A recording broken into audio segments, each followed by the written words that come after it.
Hi guys, कैसे हैं दोस्तों। पिछली वीडियो में मैंने बातें की थी what is the fear, what is the empowerment, सशक्तिकरण क्या है, डर खौफ क्या है। और मैंने बातें की थी मुस्लिम समुदाय के आत्म सुरक्षा, उनके अदम तहफ़्फ़ुज़ को लेकर। जी हाँ दोस्तों, तो आज भी मैं उसी टॉपिक्स पे बातें कर रहा हूँ।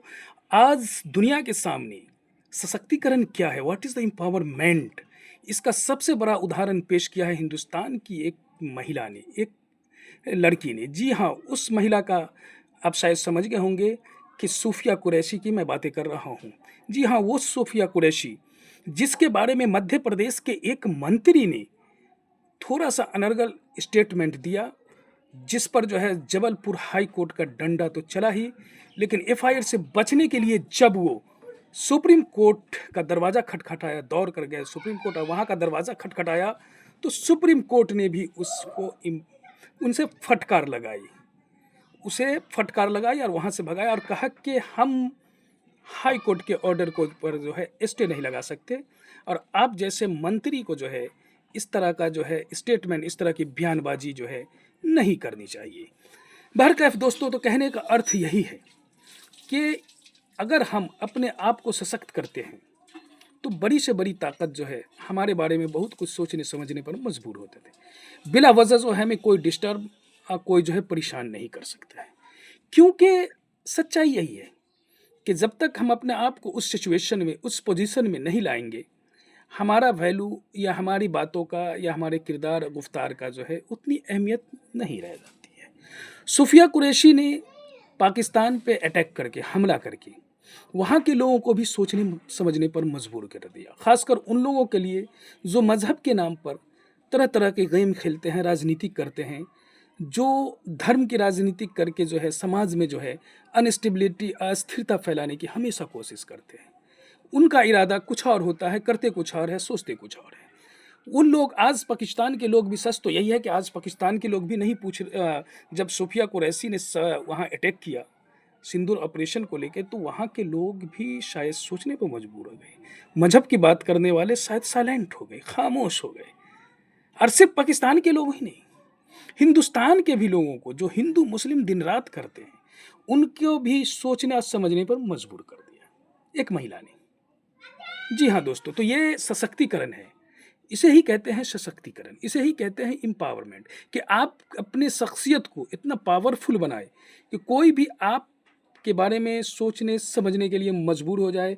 बिला वजह कोई आप पर उंगली नहीं उठा सकता है। लेकिन आज सिचुएशन कुछ और है मुस्लिम माशरे की। आज हम देखते हैं कि मुस्लिम माशरा, मुस्लिम समुदाय जो है कहीं ना कहीं जो है वो सिर्फ जो है अदम तहफ़्फ़ुज़ या सुरक्षा की जो वो शिकार हैं, उसकी सबसे बड़ी वजह यही है कि वो अपने आप को जो है सशक्त नहीं कर पाए हैं। आज भी जो है वो बदहाली, कस्मपरशी, ज़बोहाल ज़िंदगी जो है जी रहे हैं। और ज़ाहिर-सी बात है, हम लिटरेसी की बात कहते हैं, साक्षरता दर की बात करते हैं मुस्लिम्स कम्युनिटी की, तो साक्षरता दर तो है ज़्यादा, बढ़ा भी है, उसमें रेशियो में इज़ाफ़ा भी हुआ, लेकिन सिर्फ साक्षर होना हमारे एम्पावरमेंट को नहीं दर्शा सकता है। या फिर चंद मुस्लिम नौजवानों का 12वीं-12th के बाद कुछ पॉलिटेक्निक, इंजीनियरिंग या फिर इधर-उधर के जॉब कर लेने से हमारे अंदर मुस्लिम समुदाय में जो है एम्पावरमेंट नहीं आ सकता है। आज आप देखें, गौर करें, बेशतर जो है, एक तो 10वीं 12वीं तक जाते-जाते मुस्लिम समुदाय के जो कहा गया है कि 70 से 80% बच्चे जो है वो पढ़ाई अपना छोड़ देते हैं, ड्रॉप कर देते हैं। अगर कुछ बच्चे पढ़ते हैं तो उसमें मैक्सिमम पर बच्चे जो हैं, 95% बच्चे जो हैं वो इंजीनियरिंग या फिर बिजनेस इसकी तरफ चले जाते हैं। बहुत कम बच्चे जो है वो आईएएस की, बीपीएससी की, यूपीएससी की या जर्नलिस्ट या फिर जो है पॉलिटिकल फील्ड में कदम रखते हैं। आज ज़रूरत इस बात की है कि जब तक मुसलमान सियासी तौर पर, एम्पावरमेंट क्या होता है? एम्पावरमेंट ही होता है कि हमारे अंदर आर्थिक, सामाजिक, राजनीतिक तौर पर हमारा वर्चस्व हो, हमारी पकड़ हो, हमारी पहुंच हो, हमारी रिकॉग्निशन हो, हमारी पहचान हो।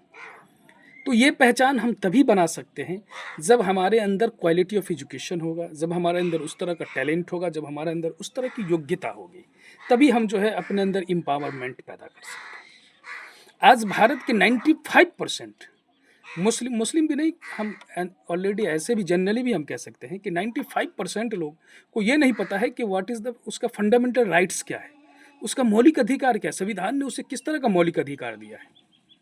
जब आपको ये पता नहीं है कि हमारे संविधान ने हमें किस तरह हमारा मौलिक अधिकार क्या है, तो फिर आप अपने हकूक़ की लड़ाई कैसे लड़ सकते हैं? या फिर आप तो खुद के हकूक़ की लड़ाई नहीं लड़ सकते, तो फिर दूसरों के हकूक़ की लड़ाई आप कैसे लड़ सकते हैं? जी हाँ दोस्तों, आपको पता नहीं है कि भारत का जो संविधान में directive of municipal state policy क्या है। हाँ, भारत के संविधान ने जो है फंडामेंटल राइट्स के साथ साथ जो है फंडामेंटल ड्यूटीज़ भी हमें प्रावधान किया है, दिया गया है। हमारा ड्यूटीज़, फंडामेंटल ड्यूटीज़ क्या है, हमारा फंडामेंटल राइट्स क्या है, हैं, ये सब चीज़ अगर आप इन सब चीज़ों से अनभिज्ञ है, तो फिर आप एम्पावरमेंट आपके अंदर नहीं आ सकता है, आप सशक्तिकरण की बात नहीं कर सकते। सशक्त होने का अर्थ यही है। अगर हम दुनिया से लड़ेंगे, हम डर क्यों जाते हैं भाई? कहावत है, कुत्ते की जो है फितरत होती है भौंकना, लेकिन वो काटते उसे ही है जो डर जाते हैं। जो डरते नहीं है उसे वो काटते नहीं है, ये भी सच्चाई है। लेकिन हम डर क्यों जाते हैं? पिछले वीडियो में मैंने बताया था। बहरकैफ कहने का अर्थ यही है दोस्तों कि आज ज़रूरत इस बात की है कि आम आदमी में एक अवेयरनेस होनी चाहिए, लीगल को लेकर, इकोनॉमिक्स को लेकर, सोशल को लेकर, पॉलिटिकल को लेकर। जब तक ये अवेयरनेस नहीं होगा हमारे अंदर, हम आगे नहीं बढ़ सकते और सशक्त हम नहीं हो सकते। जब तक हम सशक्त नहीं होंगे, हम कामयाबी का झंडा नहीं गाड़ सकते। या मैंने कहा ना कि एक लड़की सोफिया कुरैशी ने पूरी दुनिया को एक अलग मैसेज दे दिया। उधर पाकिस्तान जो मज़हब की दिन रात बातें कर रहा था, मज़हब के नाम पर जो गेम खेल रहा था, उसे भी जोरदार तमाशा लगा। एक ऐसी शख्सियत जो पाकिस्तान को भी सोचने पर मजबूर कर दिया, एक ऐसी शख्सियत जो हिंदुस्तान में जो हिंदू मुस्लिम दिन रात कर रहा था, उसे भी बहुत कुछ सोचने पर मजबूर कर दिया। अगर वो नहीं सोच रहे हैं तो शायद मूर्ख के लिस्ट में है ऐसे लोग।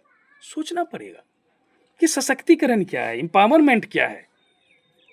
आपकी पर्सनालिटी, आपकी सोच, आपका नज़रिया, आपका नॉलेज, आपका इनोवेशन, आपकी आइडियोलॉजी बहुत कुछ चेंज कर सकती है, बहुत कुछ बदल सकता है, समाज की रूपरेखा को बदल सकती है, समाज के आर को बदल सकती है। तो दोस्तों, सिर्फ खाने जवान की चाट जो है आज मुस्लिम कम्युनिटी क्या है, आप देखेंगे कि आज मुस्लिम गांव में चले जाए, किसी भी आप गांव में चले जाए, तो वहाँ देखेंगे चाय की दुकान पर 10, 5, 15, 20 लोग बैठे रहेंगे, घंटों बैठे हैं, कोई काम नहीं है उनको, बस बैठ के गप सरका कर रहे हैं, गपबाजी कर रहे हैं, गप मार रहे हैं, गॉसिप चल रहा है सिर्फ, क्योंकि उसके पास कोई काम है नहीं है, उतना ही काम रह गया उनके लिए।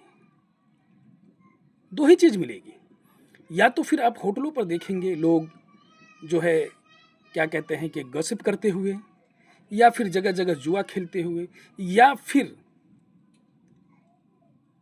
चिकन बिरयानी, मटन बिरयानी, हैदराबादी बिरयानी ये सब खाते हुए। ऐसे एम्पावरमेंट नहीं आएगा दोस्तों। एम्पावरमेंट के लिए एक नए समाज, एक नए खूबसूरत समाज की हमें तश्कील करनी होगी। बहरकैफ दोस्तों, तो कहने का अर्थ यही था कि आज एक अवेयरनेस की ज़रूरत है, आज एक जागरूकता की ज़रूरत है। जब तक मुस्लिम समुदाय में भी रेनेसेंस नहीं आएगा, तब तक ये समुदाय इसी तरह डरी सहमी रहेगी और इनका शोषण होता रहेगा, और डरे सहमे लोगों को जो है बड़ी आसानी से हाशिए पर ले जाया जा सकता है, बड़ी आसानी से उसका यूटिलाइजेशन भी किया जा सकता है, और जैसा कि पार्टियां, सियासी पार्टियां आज कर रही है। तो दोस्तों, याद रखें और हमारी बातों को गौर फिक्र भी